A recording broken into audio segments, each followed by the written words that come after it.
permintaan uang. Sebenarnya definisi permintaan uang adalah ya permintaan akan uang berapa sih jumlah uang atau unit moneter ya yang ingin dipegang sebagai harta tunai. Nah, sebenarnya harta tunai itu apaan sih? Harta tunai itu adalah harta yang bisa langsung dipakai untuk belanja segera mungkin gitu, secepat mungkin. Itu adalah harta tunai. Misalnya, duit lu di bank, itu lu pakai debit gitu, misalnya untuk di supermarket lu pakai debit. Itu bisa langsung dibelanjain kan? Nah, itu harta tunai termasuk gitu.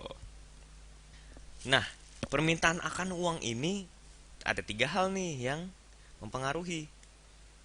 Tiga yang dikemukakan oleh ini tiga hal ini dikemukakan oleh John Maynard.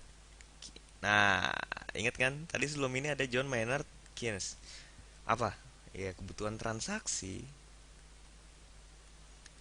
kebutuhan berjaga-jaga, dan kebutuhan spekulasi gitu.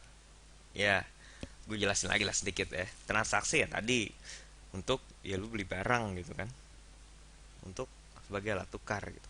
Jaga-jaga, kalau misalnya ya ternyata lagi tiba-tiba sakit, ya ngeluarin duit dong gitu kan, butuh uang. Nah, itulah kenapa dia permintaan akan uang ada. Kalau spekulasi, tadi gue bilang saham, bisa juga contohnya lu mau beli tanah. Oh, gue tahu nih harga tanah ini bakal mahal nih 5 tahun lagi. Ya udah lu beli, lu jual lagi 5 tahun lagi gitu. Tapi spekulasi dong, siapa tahu bakal turun juga gitu. Nah, itu adalah tiga hal ini adalah hal yang mempengaruhi, faktor yang mempengaruhi permintaan uang gitu. Nah, ini ada yang namanya kurva permintaan uang. Nah, kalau misalnya ini kenapa kurva permintaan uang ya? Kalau misal tingkat bunga segini, segini nih, ya uang yang akan beredar kan segini. Nah, iyalah, kan kalau misalnya tingkat bunga tinggi, uang beredar rendah dong, gitu. Nah, kalau misalnya uang beredarnya rendah, nah, kalau misalnya tingkat bunganya naik, ya uang orang-orang jadi males dong kayak nyimpen uang. Anjir, tingkat bunganya naik, nyimpen uang biayanya makin gede. Ya udahlah gue pakai aja gitu. Nah, permintaan akan uangnya jadi sedikit dong gitu.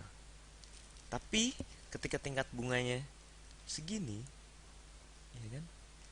Oh ya, uang beredar makin banyak gitu. Permintaan akan uang itu akan banyak gitu. Ya karena tingkat bunga untuk nyimpen uang itu sedikit, yang mendingan dipakai, mendingan diputer kan daripada nyimpen uang kena biaya gitu.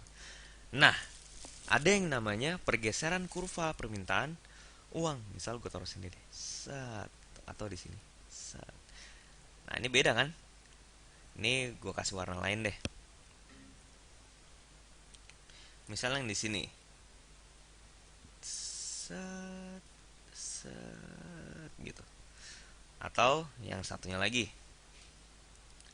set, set gitu kan. Nah, kenapa ini bisa bergeser? Gini, kalau misalnya bergeser ke kiri, kalau misalnya bergeser ke sini, ke kiri, itu artinya pendapatannya lagi turun gitu. Kalau misalnya, ini sebenarnya bukan pendapatan ya, lebih tepatnya ya kekayaan lah, pendapatan ya bisa bagian hitung sebagai kekayaan, tapi kekayaan gitu. Kekayaannya lagi turun, pendapatan turun, ya permintaan akan uangnya akan turun dengan di sini gitu kan. Pendapatannya naik, permintaan uangnya akan naik, akan di sini gitu. Nah, itu adalah pergeseran kurva permintaan uang gitu. Kalau misalnya kenapa perubahan kekayaan bisa memengaruhi permintaan akan uang? Karena gini, kalau tadi permintaan akan uang dipengaruhi oleh apa? Tadi permintaan akan uang dipengaruhi oleh apa? Oleh tiga faktor: transaksi, berjaga-jaga, spekulatif. Sekarang gini, kalau kekayaannya turun, orang mau transaksi nggak? Atau kekayaannya naik, orang mau transaksi nggak? Ya kalau kekayaannya turun, orang nggak mau transaksi, nggak mau beli lah anjing, gue mendingan gue simpen aja duit gue gitu kan, daripada gue transaksi. Atau kainnya lagi naik, wah kain gue banyak nih, ya udah gue beli ini deh, gue beli ini, gue beli ini, akhirnya permintaan akan uang banyak kan. Nah kayak gitu, kenapa ada pergeseran kurva permintaan uang.